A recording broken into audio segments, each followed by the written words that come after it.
Et nous sommes en direct sur Fréquence Mistral. Ah oui, je vous retrouverai tout à l'heure aussi à 18h pour Songbird jusqu'à 20h. Émission folk, country, pop, rock. Et là, eh bien, nous sommes avec Fatima, nouvelle émission mensuelle sur l'hypnothérapie, l'hypnose humaniste. On a écouté donc de la belle musique arménienne, Levon Minassian. C'était un choix de Fatima. Et on revient donc avec les 4 formes d'hypnose. Et on va évoquer donc la 4e. Eh ben oui, donc la 4e, qui est toute jeune, c'est l'hypnose humaniste, qui date donc de 2001. L'hypnose humaniste, elle se place, elle, à l'opposé des autres formes d'hypnose. Et c'est Olivier Lockert qui a mis cette technique en place. Et là, dans cette forme d'hypnose-là, on n'est plus là pour endormir la personne, dissocier, comme je l'ai expliqué tout à l'heure, ou on pourrait dire isoler la personne du monde. Mais là, en fait, on va permettre à la personne de se reconnecter à elle-même, aux autres, à l'associer, on pourrait dire aussi à l'éveiller davantage. Et là, on va parler alors, tout à l'heure, je parlais d'un état modifié de conscience dans les autres formes.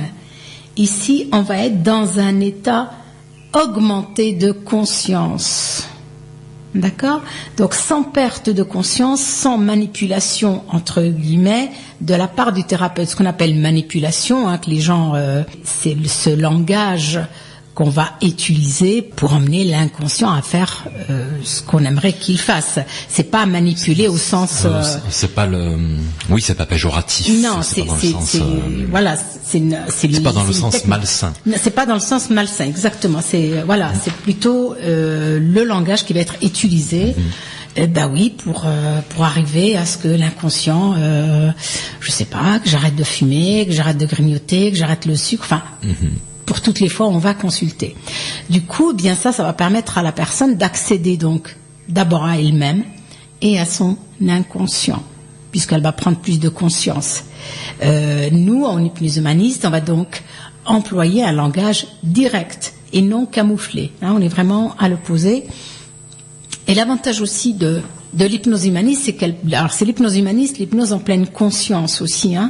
Elle a cet avantage de prendre la personne, de prendre en compte l'intégralité de la personne, c'est-à-dire corps-esprit, en acceptant ses croyances et ou même sa spiritualité. Donc ça, on est effectivement complètement dans une autre dans une autre technique, tout simplement. Corps-esprit. Corps-esprit, oui. Puisque tout à l'heure, toujours pareil, en parlant des autres formes qu'on appelle dissociantes, là aussi les gens ne savent pas toujours, peut-être parce que je ne sais pas, moi le thérapeute leur explique pas, enfin peu importe. Si je dissocie, je sépare. J'expliquais que je séparais l'inconscient du conscient, ou on pourrait dire le corps de l'esprit. Ici, c'est l'inverse. Ici, je vais reconnecter, réassocier la personne à elle, à ce qui l'entoure, aux autres. Donc, on va réassocier ici, on est corps, esprit, croyance et spiritualité. C'est une globalité. Voilà, on prend la personne dans sa globalité. Que ce soit, alors, l'hypnose humaniste, toutes les formes d'hypnose, on est dans la thérapie brève. D'habitude, je commence par ça. Thérapie brève, ça veut dire quelques séances. Après, évidemment, tout dépend d'où je pars. Moi, j'accompagne les enfants, les ados et les adultes. S'agissant des enfants, c'est 2, peut-être 3 séances. Et voilà, parce que les enfants, d'abord, ils ont moins de... Alors moi, j'appelle ça des casseroles, vous les appelez comme vous voulez. Ils en ont déjà moins. Depuis moins longtemps, en général, selon l'âge. Et puis, ils intellectualisent moins. Ils ne sont pas dans cette réflexion, même quand l'adulte vient. Dans l'analyse. L'analyse. Non, les enfants, ils sont comme ça. Ils y vont pas. Parce que je pose d'ailleurs toujours la question en cabinet. Mais cela dit, ça reste quand même la thérapie brève. J'entends par là, on reste pas chez moi 6 mois. Voilà, je me refuse, ou alors ça veut dire 1 par mois et non 1 par semaine. Ça, c'est important de le savoir. Ça laisse aussi au patient de faire son cheminement, d'espacer les séances aussi. Alors aussi, donc moi je laisse toujours 15 jours à 3 semaines entre chaque séance, puisque je disais tout à l'heure, je parlais de corps-esprit, ben oui, il faut laisser le temps au corps et à l'esprit de s'aligner. C'est-à-dire que si je fonctionne comme ça depuis 20, 30, 40, 50 ans et voire au-delà, parce que j'ai des personnes de 72, 75 ans qui viennent me voir, on n'est pas dans la magie là, on n'est pas dans l'illusion. Il faut le temps, en fait, faut rééduquer après, en quelque sorte. Donc, bah oui, il faut que ça chemine, faut laisser le temps au temps, que les choses se mettent en place. C'est ce qu'expliquait France d'ailleurs lors de la précédente émission.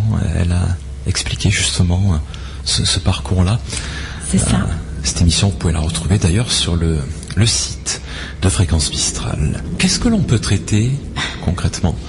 Alors, qu'est-ce qu'on peut traiter? Moi, j'aime bien une phrase qui est de mon professeur, Olivier Lecoeur. Forcément, c'est avec lui que j'ai fait ma formation. Lui, il dit, mais on pourrait plutôt dire, qu'est-ce qu'on ne peut pas traiter avec l'hypnose?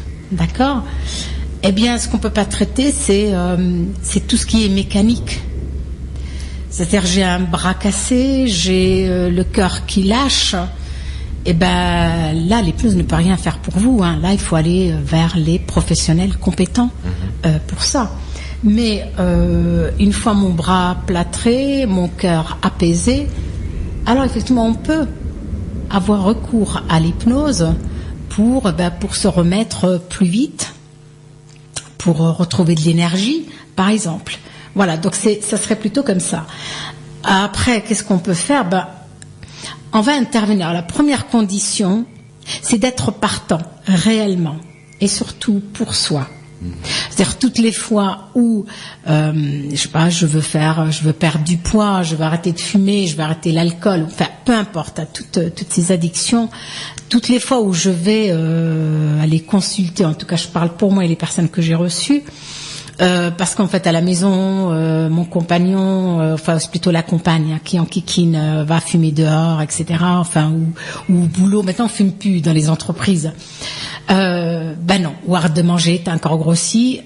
Là si je viens juste pour avoir la paix des remarques, non, ça marchera pas. Donc c'est pour soi. Et une fois de plus là, c'est toujours l'inconscient qui nous guide. C'est lui qui mène notre vie et on peut pas le leurrer. Puisque je disais, lui, il sait ce dont j'ai besoin. Même de fumer, c'est pas bon, et boire, c'est pas bon, et le sucre, c'est pas bon. Il le sait très bien. Mais il sait aussi que sans ça, je serais encore plus mal qu'avec. Donc du coup, il maintient, et c'est ce qu'on appelle la béquille. D'accord. Alors certains en sont conscients, ils disent, oui, moi je sais, j'ai une béquille, puis d'autres qui vont nier, mais peu importe. L'intérêt pour lui, c'est que je sois bien.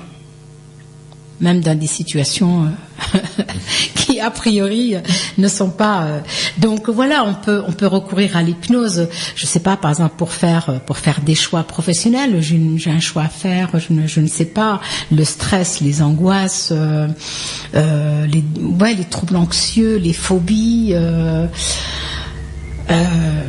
Toutes les fois, en tout cas aussi. Où j'ai consulté médicalement, ou alors je fais tout à l'envers, mais c'est pas grave, puisque moi ça c'est une des questions que je pose lors de la prise de rendez-vous au téléphone, selon ce pourquoi on vient me voir, quand il s'agit de douleurs, quand il s'agit de choses comme ça, je pose toujours la question, si un diagnostic a été posé. Si la personne a consulté, puisque je ne suis pas médecin, donc ou vouloir arrêter ses antidépresseurs, donc ça c'est non. C'est-à-dire que les personnes qui ont un traitement et qui viennent me voir, la consigne c'est vous continuez votre traitement. Après, quand les choses vont se mettre en place, c'est toujours auprès de leur médecin traitant, le médecin qui les suit, de faire le point. Ça c'est très important important aussi. Je disais tout à l'heure, tout ce qui est mécanique, évidemment l'hypnose, voilà, vous cassez un bras, c'est pas la peine de venir me voir. Hein. Alors là, j'aime pas du tout le sang, le truc, bref. Donc, donc dans toutes ces situations-là, non, il y a des professionnels pour ça.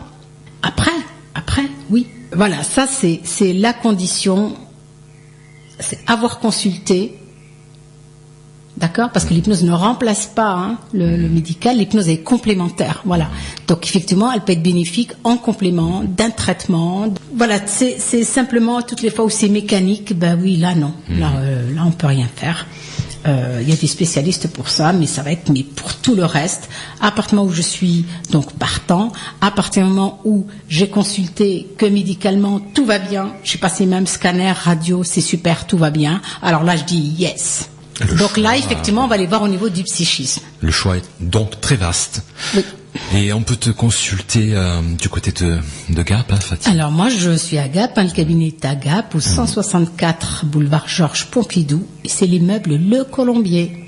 Voilà, tout près du rond-point de l'Europe. Et avant de se quitter, tu tenais à clôturer cette émission avec une citation que l'on va écouter tout de suite. Oui. Alors, cette citation, il n'y a pas d'âge pour se fixer un nouvel objectif. Quel que soit notre passé, quelle que soit la manière dont nous avons construit notre vie ou que d'autres l'ont construite pour nous, demain reste une feuille blanche. Que l'on ait 20 ans, 40 ou 80 ans, que le temps qui nous reste à vivre sur cette terre se chiffre en décennies, en années ou en mois, chacun a encore la possibilité d'écrire son lendemain. Et c'est de Alain Orso. Alain Orso, voilà.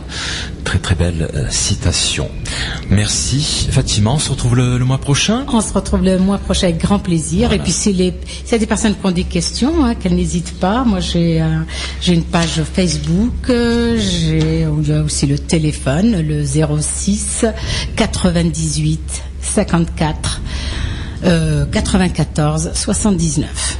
Et puis tant qu'à faire, on termine encore avec un petit morceau de Lévonne Ménassian. C'était tellement beau.